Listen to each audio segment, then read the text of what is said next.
Então, o que a gente vai estudar aqui são alguns tipos de movimentos interessantes. Na verdade, são dois movimentos no que a gente tem na cinemática, né?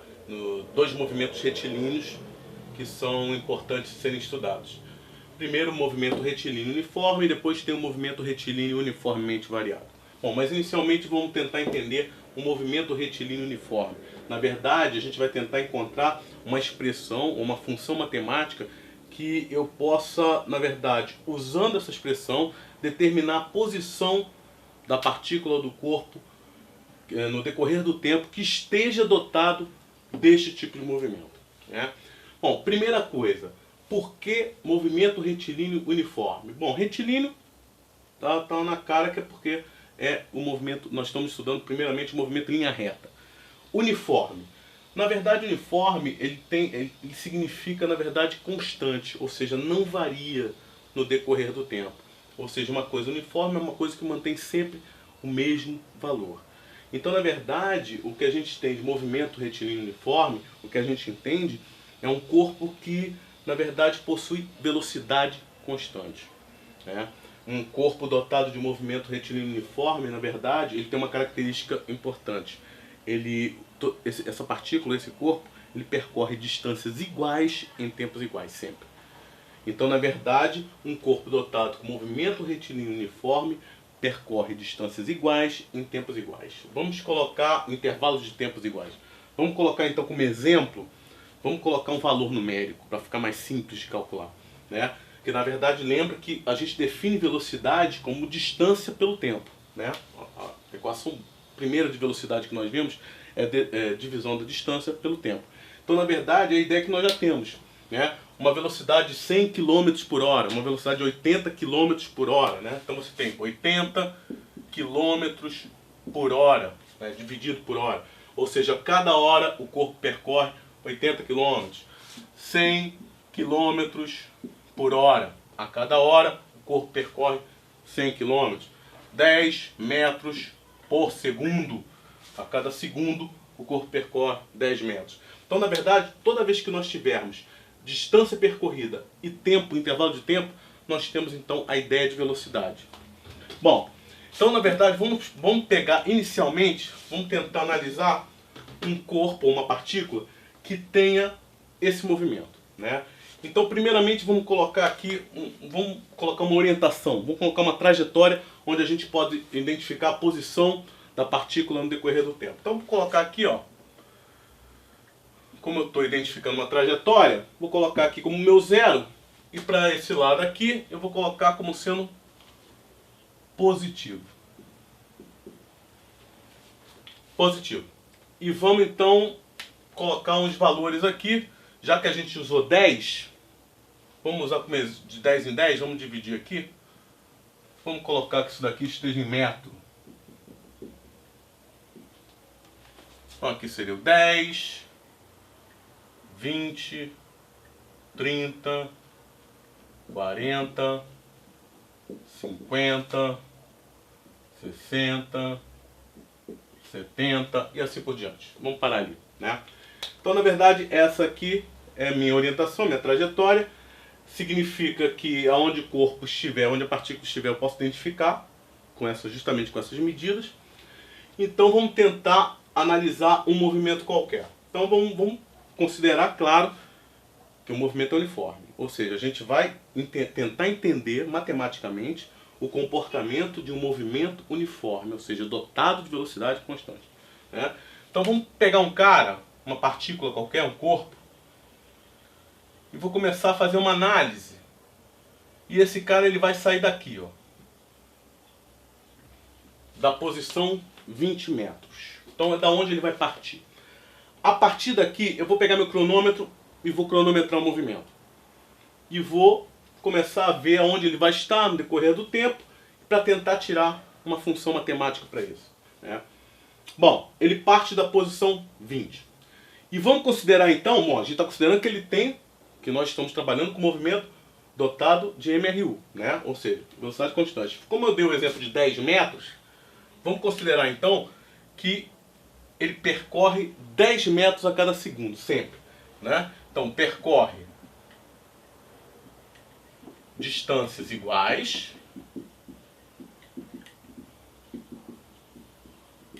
em intervalos de tempos iguais. Né? Isso daqui, na verdade, é um corpo dotado de MRU. Né? Percorre distâncias iguais em tempos iguais. Ok. Então, no exemplo que eu dei, 10 metros por segundo. Então, nosso corpo tem 10 metros por segundo de velocidade. Ou seja, a cada segundo, ele sempre vai percorrer 10 metros. 10 metros por segundo. Sempre. Não vai mudar. Tá? Isso é a nossa consideração inicial. Ele tem essa velocidade. Ok. Então, vamos lá. Eu quero descobrir a posição dele em um determinado intervalo de tempo qualquer. Em um determinado instante de tempo qualquer. Então, vamos fazer o seguinte. Bom, ele tem essa velocidade e ele partiu da posição 20 metros. Daqui a 2 segundos ele vai estar onde? Essa é a questão. Ou daqui a 3, ou daqui a 10, ou daqui a 100 segundos. Aonde a gente vai poder encontrar essa partícula? Como que eu vou fazer essa análise? Então, primeiramente, vamos analisar só aqui no nosso desenho. Então, olha só. Ele percorre por segundo 10 metros. Então, sempre, a cada segundo, ele só vai andar 10 metros. Então, se ele iniciou na posição 20, né, então significa que no primeiro segundo, ele andou 10 metros. Então, ele vai estar aqui, ó, na posição 30. No segundo segundo, ele está na posição 40. Então, já posso dizer o seguinte, olha, em 2 segundos, ele vai estar na posição 40 metros.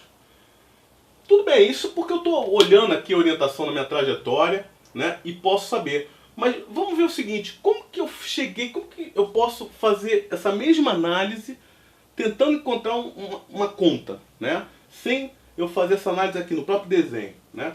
Então, olha só o que eu fiz. Eu vou chamar, então, a posição que eu vou encontrar o corpo, vou chamar de S. Tá? Que tradicionalmente a gente chama de S. Então S. Ou seja, é a posição que eu quero saber onde está o corpo. Né? Então, eu já sei, ó, pela minha análise aqui na minha trajetória, que em 2 segundos, no instante de 2 segundos, ele vai estar passando pela posição 40 metros. Como que eu fiz essa conta, na verdade? Nota, ele saiu do 20. Né? Então, na verdade, nota uma coisa. 20 foi da onde ele saiu. Só que eu sei o seguinte. Em 2 segundos, quanto que ele vai percorrer? Ora, na verdade, eu sei que ele sempre, a cada segundo, no nosso exemplo, ele percorre 10 metros. Logo, em 2 segundos, ele vai percorrer quanto? 20 metros. Né? O primeiro segundo ele vai do 20 para o 30 e o segundo do 30 para o 40. Então, na verdade, eu tenho 20, que ele já saiu, mais, né, 10 vezes 2. Né? Na verdade, ele andou 20 segundos.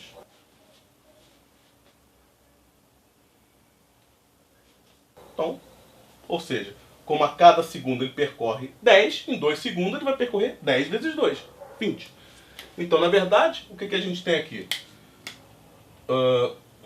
20, né? Mais 20. 40. 40 metros. Certo? Bom, ok. Essa, matematicamente, foi o que eu fiz, mas eu já tinha feito essa mesma análise olhando minha trajetória. Então a pergunta é, onde eu vou encontrar a partícula, então, em 4 segundos? Aonde ela vai estar? Bom, vou fazer a mesma análise inicialmente, olhando aqui para a minha trajetória, né? Em 4 segundos. Então, o que a gente sabe? Ele saiu do 20, né? No primeiro segundo ele estava no 30, no segundo segundo no 40, no terceiro no 50, no quarto está no 60. Então, em 4 segundos, eu vou encontrar esse corpo na posição 60 metros. Beleza, isso novamente repetindo. Por que eu estou fazendo essa análise aqui na trajetória? Vamos fazer então essa mesma análise matematicamente. Bom, eu quero encontrar a partícula, é o meu S. Né? Que conta eu fiz, na verdade, para chegar a esse valor de 60? 20 mais 4 vezes 10, né? Porque, ó, 10 vezes 4. Foi a análise que eu fiz, né? Ele andou primeiro segundo do 20 ao 30, o segundo do 30 ao 40, 40 ao 50, 50 ao 60, ou seja, 4 vezes. Então 4 vezes 10, porque, novamente, lembrando, estou considerando que meu corpo, a minha partícula, está dotado de movimento retilíneo uniforme. Então, fazendo a conta, a gente conta então 20 mais 40, 60 metros. Da mesma forma que eu fiz essa análise, olhando simplesmente para a orientação da minha trajetória. Né? E a gente pode fazer de novo, só para fazer mais uma, para ficar bem claro isso, bem clara essa análise, tanto olhando para a orientação quanto matematicamente, em 5 segundos, está claro, né? Pelo próprio desenho, em 5 segundos, a gente vai encontrar ele na posição 70 metros. Vamos fazer a análise de novo. Ora, ele partiu do 20, mas a cada segundo ele anda 10. Então, primeiro segundo, terceiro segundo, quarto segundo, quinto segundo. Então ele está aqui no 70. Então o que eu fiz? Eu peguei 10 e multipliquei por 5. Né?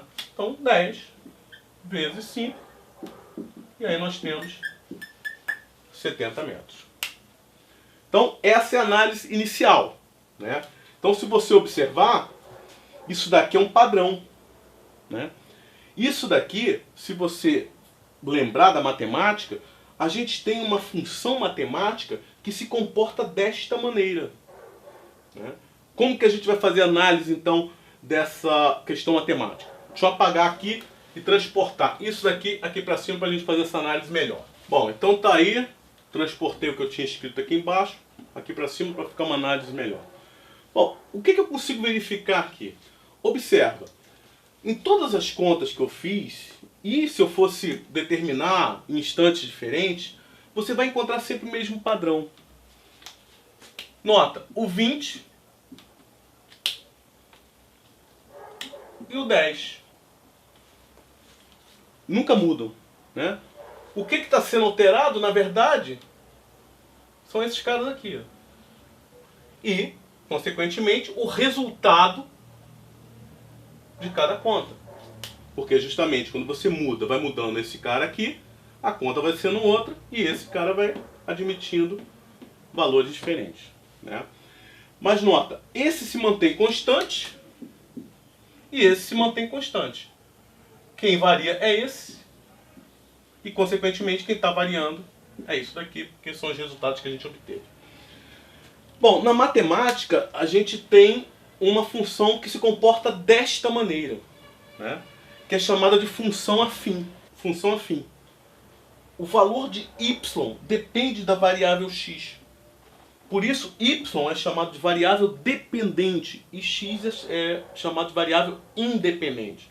Então, se você observar, y depende de x é igual a uma constante vezes a variável independente mais uma outra constante. Essa é a função chamada função afim. É a forma geral de uma função afim.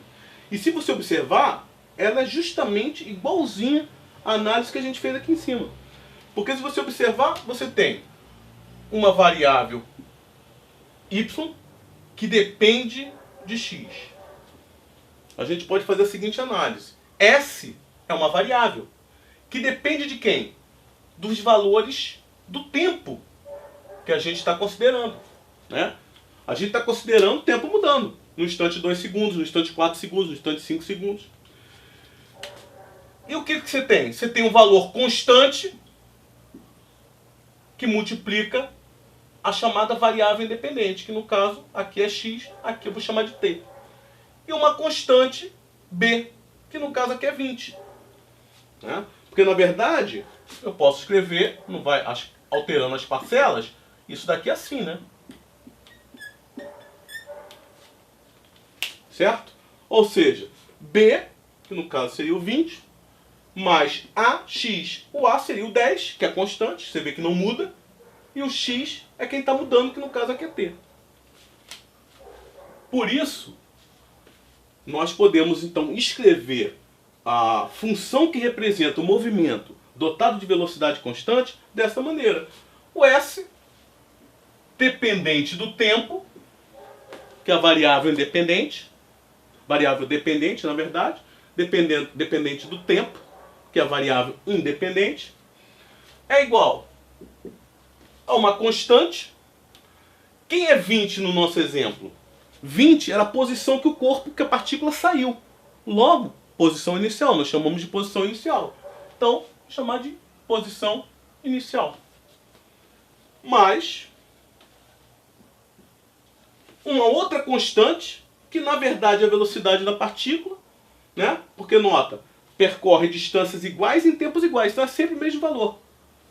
Que no caso é a nossa velocidade vezes a variável independente, que no caso da função afim aqui da sua fórmula geral é o x, e no nosso exemplo a variável independente, que a gente está mudando o tempo todo, é o tempo.